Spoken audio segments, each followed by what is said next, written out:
Hello guys and welcome to part 23 of tutorial series on AWS audio analysis. In the previous tutorial we have successfully updated the table schema with the help of AWS Glue crawler. And now in this tutorial we are going to update our Amazon Athena query for correct and proper data retrieval based on our updated schema, so that we can use the same query within our QuickSight visualization too. Right, so this is where we left off in the previous tutorial, right? So if you remember, then based on our previous use case, we were using this query to retrieve the data, but right now our table schema has been changed. So what has been changed is that we had added a new key value pair, that is user and the user type.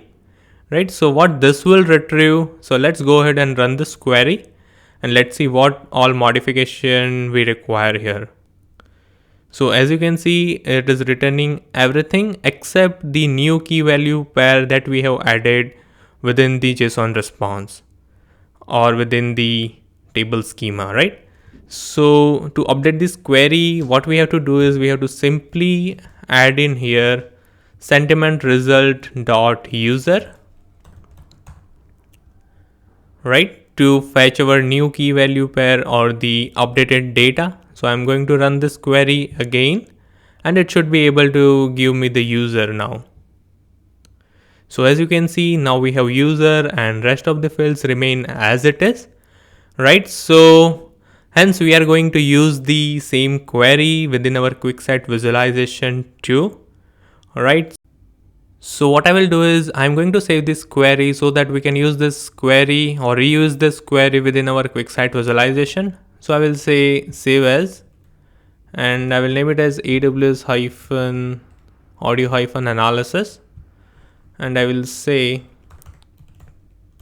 QuickSight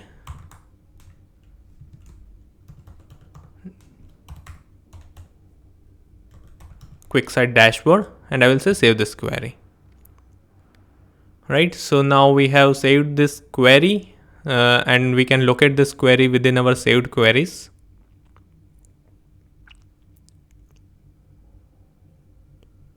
Right, so we can search for it saying AWS audio analysis.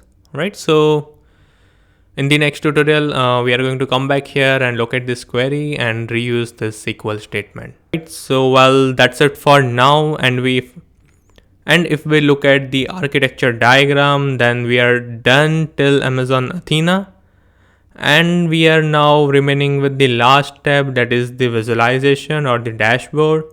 Right, so probably in the next tutorial we will take a step further towards the dashboard, that is QuickSight visualization. And till that time, if you want me to do tutorial on any use case or service, then please leave them below and I will try my best to come up with the tutorial as soon as possible. And if you have any queries or comments, then please leave them below and don't forget to like and subscribe to my channel, and see you next time.